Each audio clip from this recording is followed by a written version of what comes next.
2017 Grand Caravan with a radiator leak, so we're going to go ahead and do the radiator. Start off, we're going to take this grill loose with these clips and all this jazz, and then we can get to the bolts and stuff easier to get this off, and then we can start going after the radiator. So we're going to go ahead and take this grill loose first. 2 10s, supposed to be 2 10s. Looks like this one's broken off over here. 2 push pins, so take them out.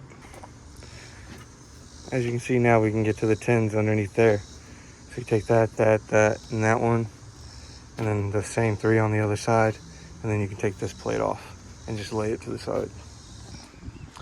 Also forgot to mention, you got to take this 10 and this 10 loose too, and then you can move this up out of the way.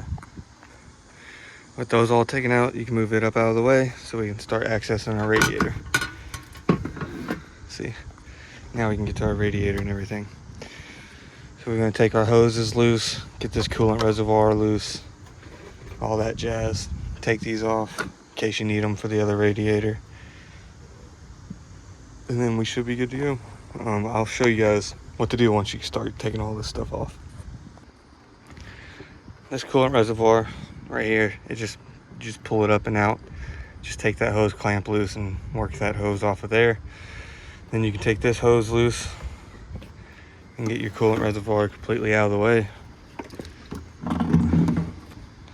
Like that. Now we have more room to take this connector loose, and then we'll get our cooling fan up out of here and take the other connector loose. There's tabs right here that you push in, and then the cooling fan will pop up past that. And there's one on both sides, and then you just work the cooling fan out. So once you have your fan out, here's your 2 connectors. This one has a locking tab, slide it back, take it out. This one should also have a locking tab. It doesn't, you just press it in and take it out. Now we need to get our condenser detached from our radiator. There's a clip down there. There's a clip right here. You squeeze them together and it'll come out. And then there's a bolt down here. It's a 10 millimeter that you got to take out that holds the condenser to the radiator.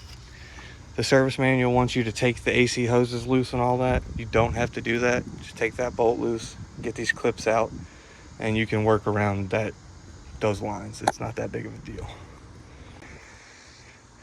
There you go.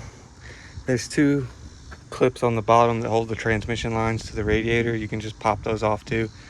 Then you get your lower radiator hose off, and then you can work this up out of there. No problem. Make sure if your new radiator does not have these on them, you take them off the old one and put them on there, and as well as these shields. And now we can go back in. Got the new radiator in there. We got everything clipped back together and seated back down. We're going to go ahead and put our lower hose on first, and then we'll put our cooling fan back in, and then we'll reattach everything at the top here. We should be good to go. Here we go. We got everything connected and everything back together.